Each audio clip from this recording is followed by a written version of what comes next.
કેરી છે ને તે ફળોનો રાજા ગણાય છે અને તેના ફાયદા પણ અદ્ભુત થાય છે, પણ જો તેનો રસ બ્લેન્ડર કે મિક્સરમાં કાઢશો તો તેનું ફાઇબર નષ્ટ થઈ જાય છે, તો તેના જેટલા ફાયદા થવા જોઈએ તેટલા નથી થતા અને સ્વાદ પણ થોડો ફીકો થઈ જાય છે। તો આજ તમારી સાથે મિક્સર બ્લેન્ડરના ઉપયોગ વગર કેરીનો રસ ઓછા સમયમાં ફટાફટ ઘણો બધો કાઢવો હોય તો કઈ રીતે કાઢી શકાય, સાથે જ ફૂલેલી અને દડા જેવી એકદમ સુપર સોફ્ટ પૂરીની રેસીપી, એ પણ જો તમારે પાચનમાં હળવી ખાવી હોય તો કઈ રીતે બનાવી શકાય તેનો વિડીયો પણ શેર થશે। તો ચલો રેસીપી શરૂ કરીએ।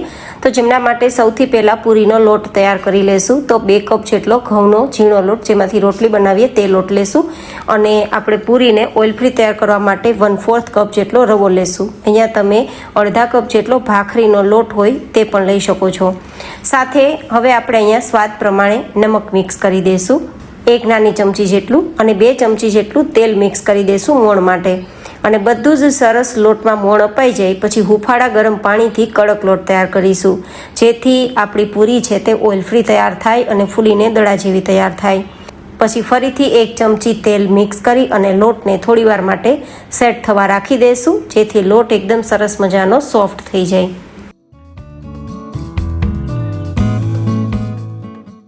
દસ મિનિટ પછી આપણે આ લોટને થોડો મસળીને એકદમ સ્મૂધ થઈ જાય પછી જેવડી સાઇઝમાં પૂરી તૈયાર કરવી હોય તેટલી સાઇઝમાં વણી લેશું।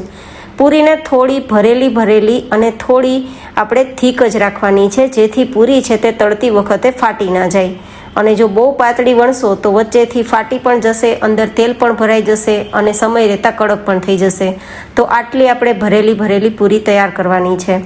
હવે પૂરી તો વણાઈ ગઈ, પણ તળવા માટે આપણે કયું તેલ વાપરવું કે જે પાચનમાં હળવું હોય, તો આજ હું તમારી સાથે શેર કરી રહી છું દિશાનો કંપનીનું એક્સ્ટ્રા લાઇટ ઓલિવ ઓઇલ, જે તમને પાચનમાં હળવું રહેશે। ઘણીવાર પૂરી આપણે એટલા જ માટે નથી ખાઈ શકતા કે તેલના કારણે આપણું પાચન ભારે થઈ જાય છે અને બરાબર રીતે પાચન ન થતું હોવાથી પૂરી ખાવાનું એવોઇડ કરીએ છીએ, પણ આ તેલ એટલું બધું લાઇટ છે, એટલું બધું પાતળું છે કે તમારું પાચન એકદમ બેસ્ટ થશે। પૂરી તળીને ખાવા છતાં પણ તમારું પેટ ભારે નહીં થાય।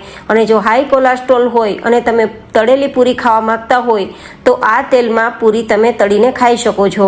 આ તેલ તમે જુઓ કેટલું લાઇટ છે અને આ તેલમાં પૂરી તળવાથી બહુ વધારે ધુવાળો પણ નથી થતો, તો તમે આ તેલ તળવા માટે ઉપયોગમાં લઈ શકો છો। અને આ તેલ તમારે પરચેસ કરવું હોય તો લિંક મેં ડિસ્ક્રિપ્શન બોક્સમાં આપેલી છે, ત્યાં જઈને પરચેસ કરશો તો તમને એક્સ્ટ્રા ડિસ્કાઉન્ટ મળી જશે। હવે આપણે પૂરી તળવા માટે તેલનું ટેમ્પરેચર હાઈ રાખવાનું છે અને ગેસની ફ્લેમ પણ હાઈ રાખવાની છે। જો તેલનું ટેમ્પરેચર લો હશે અને ગેસની ફ્લેમ પણ ધીમી હશે તો પૂરી તમારી તેલ પી જશે અને ફૂલશે પણ નહીં અને અંદર તેલ પણ ભરાવા લાગશે। તો હાઈ ગેસની ફ્લેમ પર હાઈ ગરમ તેલમાં પૂરીને ઉમેરી અને થોડું દબાવશું તો એકદમ દડાની માફક પૂરી આપણી તળાઈને ઉપર આવશે, જે તમે જોઈ શકો છો, અને એકદમ ઓઇલ ફ્રી પણ તૈયાર થશે। હવે આ પૂરી ખાવામાં એકદમ હળવી છે, તો પાચન માટે બેસ્ટ છે અને કોઈને પણ કોલેસ્ટ્રોલ છે તો તેમને ખાવા માટે પણ બેસ્ટ છે। હવે આપણે મિક્સર બ્લેન્ડરના ઉપયોગ વગર કેરીનો રસ તૈયાર કરીશું। તો અહીંયા આપણે ઘઉં ચારવાની ચારણી અથવા તો પછી તમારી પાસે આ રીતે ખમણી હોય તો ખમણીનો પણ ઉપયોગ કરી શકો।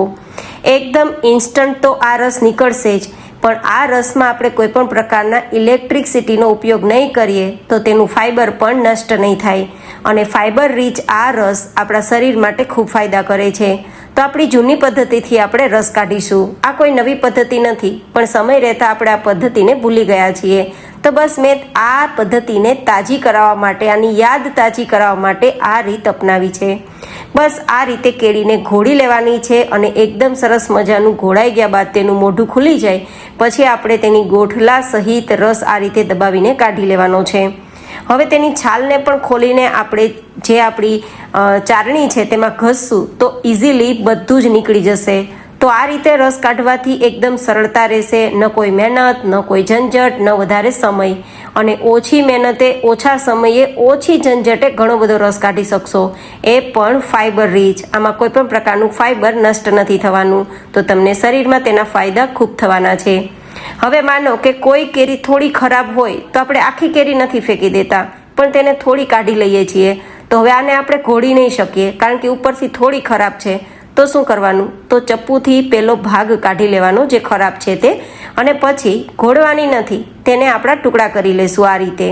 અને ટુકડા કર્યા બાદ તેને પણ આપણે ચારણીમાં આ રીતે ઘસી લેશું તો એકદમ સરળતાથી રસ નીકળી જશે. બિલીવ મી ગાઈઝ, આ રસ એટલો ઝડપથી તૈયાર થાય છે કે વાત ના પૂછો, અને ખાવામાં પણ એટલો સ્વાદિષ્ટ લાગે છે કે તમે વારંવાર આ રસ ખાવાનું પ્રિફર કરશો. હવે આ ફાઇબર રીચ આપણો રસ તૈયાર થઈ ગયો છે, પણ જો આ રસની અંદર તમે કોઈ પણ પ્રકારનું આર્ટિફિશિયલ મીઠાશ કે પછી દૂધ કે પછી બરફ મિક્સ કરશો તો તેના ફાયદા જેટલા થવા જોઈએ તેટલા નહીં થાય. તો હું તમને અહીંયા રિકમેન્ડેડ કરું છું કે તમે આમાં કોઈ પણ વસ્તુ ઉમેર્યા વગર આ રસને ખાવાનું પસંદ કરજો. ખૂબ જ ટેસ્ટી લાગશે અને તેના અદ્ભુત ફાયદા પણ શરીરમાં થશે. તો આ રસ તૈયાર છે. તમે જુઓ કેટલો બધો ઘટ્ટ છે, એકદમ જાડો રસ આપણો તૈયાર થયો છે, જેનું કારણ છે તેના રેસા. બિલકુલ તૂટ્યા નથી, ભાંગ્યા નથી, આખા રેસા છે અને રેસાના કારણે રસ એકદમ ઘાટો છે અને સાથે સ્વાદિષ્ટ પણ છે. આઈ હોપ કે તમને મારી આજની આ રેસીપી પસંદ આવી હશે. જો રેસીપી પસંદ આવી હોય તો વિડીયોને લાઇક કરજો, ચેનલને સબસ્ક્રાઈબ કરજો અને આવી જ અવનવી રેસીપીઓ જોવા માટે ડિમ્પલ્સ ડિશિસ ચેનલની વિઝિટ જરૂરથી કરજો. ફરી મળીશું નેક્સ્ટ રેસીપીમાં. ત્યાં સુધી stay healthy and stay happy.